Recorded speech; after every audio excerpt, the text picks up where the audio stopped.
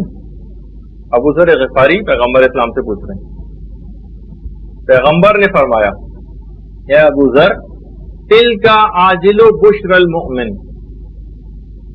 یہ ایسی بشارت ہے جو خدا اس دنیا میں ہی مومن کو دے دیتا ہے، اگر اس کی اپنے اندر وہ کیفیت نہیں پائی جا رہی، صرف لوگ اس کو دیکھ رہے ہیں اور اس کی تعریف کر رہے ہیں، لوگ دیکھ کے تعریف کر رہے ہیں، ہم ان کو دکھانے کے لیے عمل نہیں کر رہے تھے، تو پیغمبر اسلام فرماتے اس میں کوئی حرج نہیں، ان کی تعریف کرنے سے تمہارے عمل پہ کوئی فرق نہیں پڑے گا، بلکہ ایک ایسی بشارت ہے جو اس دنیا میں تم کو دے دی گئی کہ تمہارا انجام بھی بخیر ہوگا۔ اچھا اب دیکھیے، اگر یہ چیز پیدا ہو گئی اور حاصل ہو گئی تو اس کے اتنے فائدے ہوں گے، جیسے کہ اکثر روایات میں یہ بات بھی آئی کہ کوئی شخص صرف 40 روز تک بھی اگر اپنے اعمال کو خالص کر لے تو پھر علم و حکمت کے چشمے اس سے پھوٹنے لگتے ہیں، اور ایسا شخص پھر بے حساب جنت میں جاتا ہے۔ جس شخص نے اس دنیا میں اپنے حساب کو صاف کر لیا اس کے لیے بار بار حساب و کتاب کا مرحلہ نہیں آئے گا، اور ایک دفعہ بھی آپ نے اس راہ کے اوپر قدم رکھ دیا صفت اخلاص کو حاصل کرنے کے لیے، جس کے بھی کچھ طریقے آگے چل کے بھی بتائے جانے والے ہیں، تو پھر پروردگار 4 طریقوں سے آپ کی ہدایت کرے گا۔ بس ایک دفعہ اس کے لیے عمل کو خالص کر لیجیے، دوسری کسی سوچ کو اپنے اندر نہ آنے دیں۔ دیکھیے بعض اوقات کبھی میں انشاءاللہ اس کا بھی مرحلہ ہوگا تو بتاؤں گا، ایک مرحلہ مومن پر علم عرفانیات کو حاصل کرنے کے بعد اور گناہوں سے بچنے کے بعد ایک موقع ایسا بھی آتا ہے کہ وہ سوچوں کو بھی اپنے کنٹرول میں لے لیتا ہے، کون سا خیال اس کے دل میں پیدا ہو اور کون سا پیدا نہیں ہو اس کے اپنے اختیار میں بات آ جاتی ہے، جو کہ ابھی میں نے بہت بڑی بلند بات کر دی ہے اپنے اور بعض لوگوں کے اعتبار سے، لیکن بہرحال ایک مرحلہ ایسا بھی آتا ہے۔ تو 4 طریقوں سے پروردگار عالم پھر آپ کی ہدایت کرے گا، بس ایک دفعہ قدم تو اس پہ رکھ دیں، عمل کو خالص کرنے کی کوششیں تو شروع کر دیں۔ نمبر 1، اس کی عقل بے انتہا قوی ہو جائے گی، خود بخود اسے عقل سے فیصلہ کرے گا کہ مجھے کیا کرنا چاہیے، چیزوں کی حقیقتیں اس کے سامنے آیا ہونے لگیں گی۔ جیسے کہ میں نے ایک دفعہ حدیث آپ کے سامنے پیش کی تھی پیغمبر اسلام کی، اس کا بھی مفہوم یہی تھا کہ پروردگار چیزوں کی حقیقت میرے سامنے ویسی کر دے جیسی کہ وہ ہیں، ایسا نہ ہو کہ ملمہ سازی سے ہم لوگ دھوکہ کھا جائیں۔ عقل اس کی بے انتہا قوی ہو جاتی ہے، لہذا وہ گناہوں کی طرف نہیں جاتا۔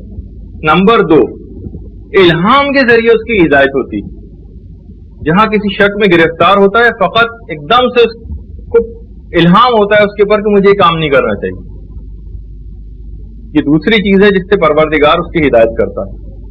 تیسری چیز، ملائکہ کے ذریعے بھی نگرانی ہوتی، ملائکہ کو پروردگار عالم ایسے مومن کی حفاظت کے لیے لگا دیتا ہے، ادھر وہ گناہ کرنے جاتے ہیں ادھر ملائکہ اس کو پکڑ لیتے ہیں اور گناہوں سے روک دیتے ہیں۔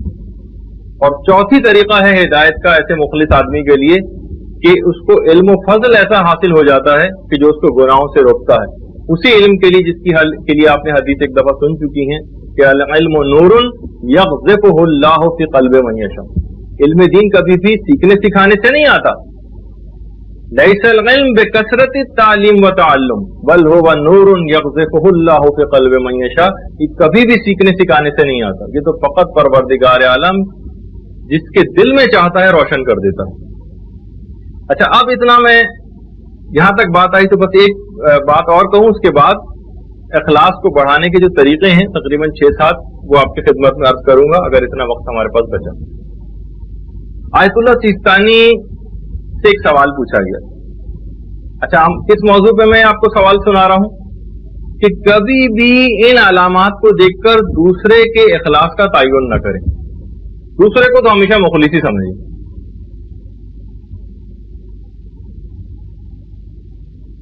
ایک سوال پوچھا گیا کہ آپ یہ بتائیے کہ کوئی شخص اگر داڑھی منڈا ہو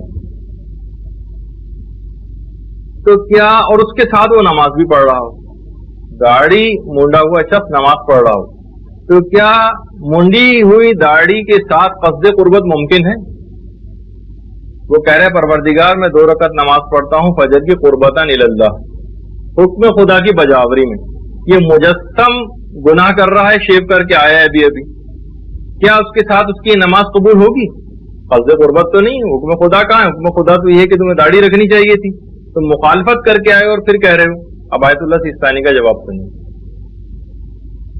کہنے لگے کہ یہ چیز ایک ایسی ہے, ہمارے پاس کوئی ہارڈ اینڈ فاسٹ رول ایسا نہیں ہے جس سے ہم لوگوں کی عبادات کے متعلق یہ حکم لگا سکیں کہ ان کی عبادت قبول ہوئی یا قبول نہیں ہوئی. پھر آگے انہوں نے ایک احتمال لکھا ہے, کہا یہ بہت ممکن ہے, عین ممکن ہے کہ ایک شخص جو داڑھی منڈا ہو اس کی عبادت قبول ہو جائے, اور ایک وہ شخص کہ جو بظاہر دیندار نظر آ رہا ہو اور داڑھی والا ہو اس کی عبادت کو رد کر دیا جائے. یا ہم ہوتے کون ہیں حکم لگانے والے کہ فلاں شخص مخلص ہے یا مخلص نہیں. بس ہر شخص اپنی حد تک ان تمام علامتوں کو رکھے. جس طریقے سے ایک دفعہ ہمارے غرور و تکبر کے موضوع پہ شاید گفتگو ہوئی تھی, تو اس وقت بھی شاید یہ بات آئی تھی کہ یہ جتنی علامتیں غرور و تکبر کی بتائی جا رہی ہیں, ہر شخص اپنے اندر تلاش کر. ہو سکتا ہے کہ وہ کلف لگے ہوئے کپڑے پہن کے جا رہا ہو اور اپنے آپ کو گندگی سے بچا رہا ہو, آپ سوچیں گے بھائی تو بہت ہی مغرور ہے. جی نہیں, وہ عادتاً ایسا کر رہا ہے, وہ نفاست پسند ہے, وہ مغرور نہیں. آپ نے کیسے سوچ لیا اس کو؟ تو خیر اسی انداز سے صفت اخلاص کے اندر بھی آپ کو اس بات کا خیال رکھنا ہے. اب آ جائیے کون سے ایسے طریقہ کار اختیار کیے جائیں کہ جس سے ہمارے اندر اخلاص پیدا ہونے لگا. ابھی تمام اخلاص کی علامتیں نہیں بتائی میں نے, کیونکہ وقت اتنا کم ہے, ہم انشاءاللہ اگلی نشست میں, لیکن یہ کہ آج کی حد تک کچھ گفتگو آگے بڑھ جائے. اخلاص کو ہم کیسے بڑھائیں, یا اخلاص کو پیدا کیسے کریں؟ جو سب سے پہلا طریقہ ہے جس کو ہم اکثر جب کبھی اس قسم کے طریقہ کار بیان ہوتے ہیں تو لوگ سوچتے ہیں کہ بھائی یہ تو کوئی ایسا خاص طریقہ نہیں ہوا. پروردگار سے رو رو کر اخلاص کے لیے دعا کریں. اور ایک بات اور بھی کہی گئی ہے کہ یہ جو آپ کو دعا کرنی ہے یہ مولائے کائنات علی ابن ابی طالب کے وسیلے سے کریں.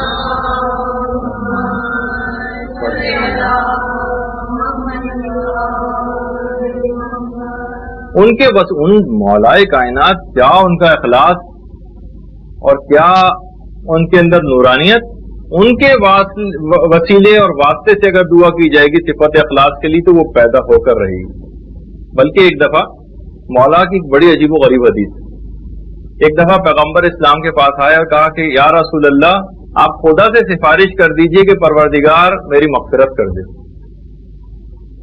کیسا عجیب و غریب سوال ہے.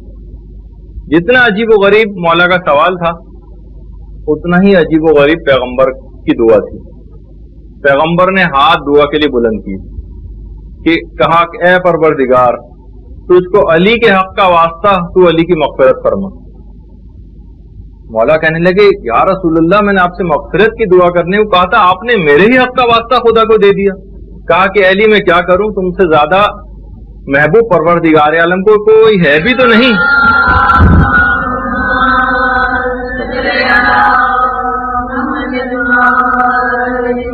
کہ میں اس کے وسیلے سے دعا کرتا.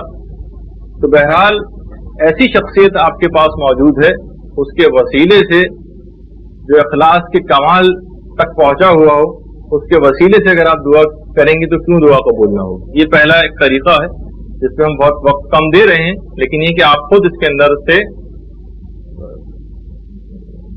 پھول بوٹے جو ہے وہ پیدا کریں. اچھا, دوسری چیز, دوسرا طریقہ, اور یہ طریقہ بتایا ہے شہزادی کونین حضرت فاطمہ الزہرا سلام اللہ علیہ.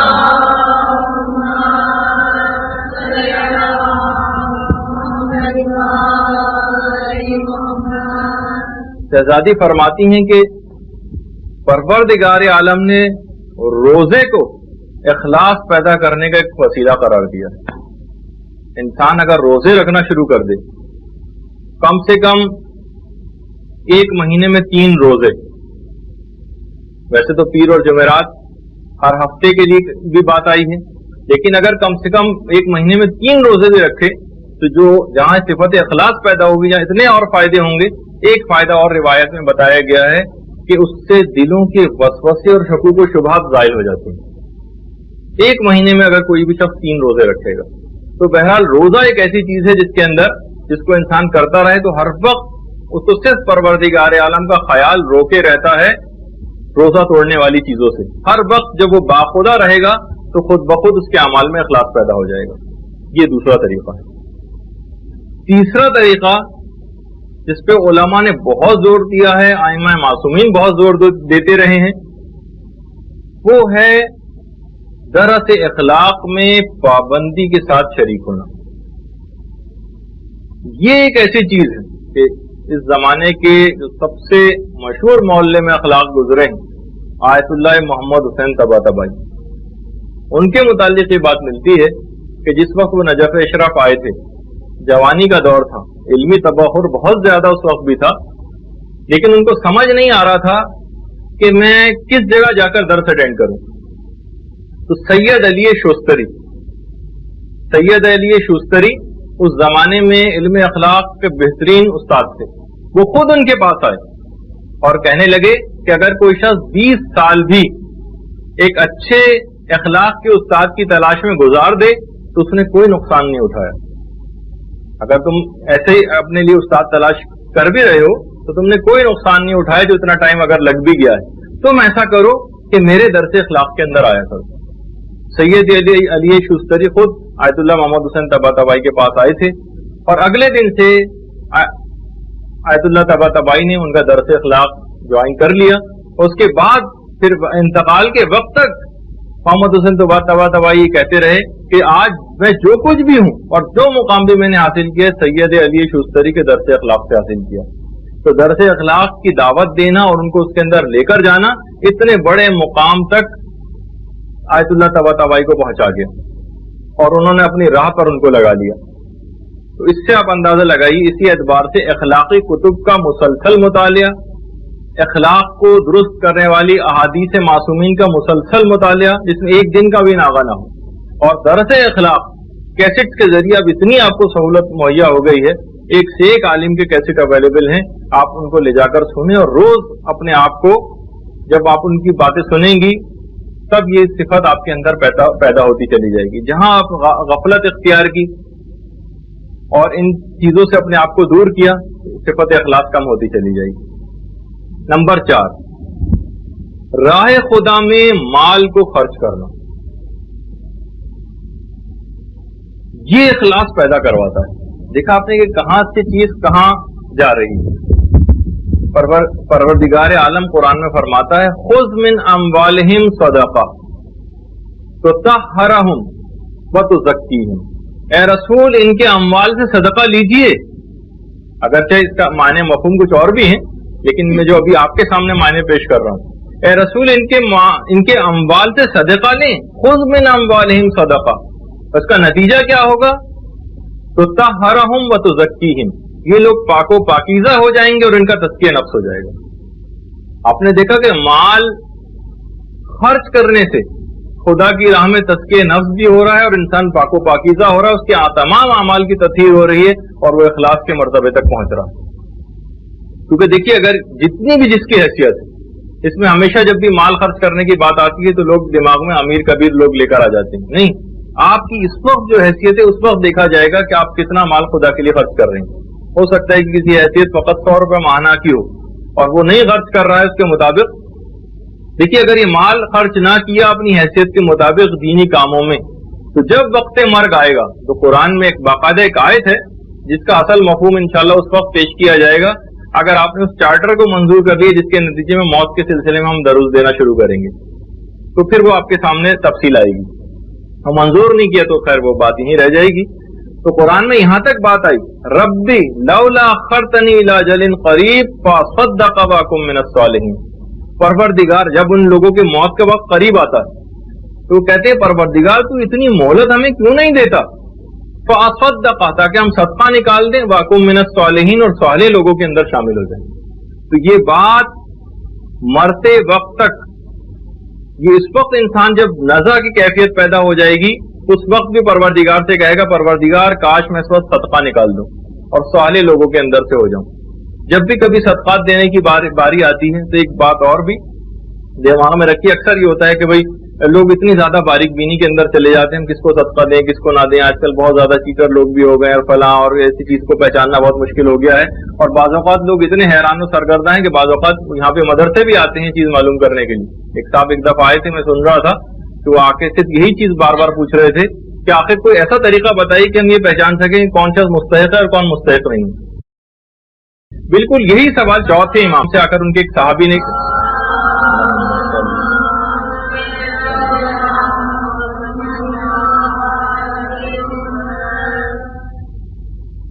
چوتھے امام کے صحابی ابو حمزہ سمالی نے کیا تھا.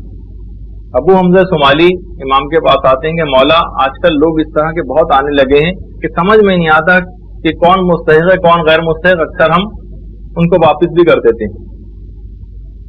امام نے بڑا عجیب جملہ کہا کہ اے ابو حمزہ، کیا تم حضرت یعقوب کی طرح کا امتحان دینا چاہتے ہو؟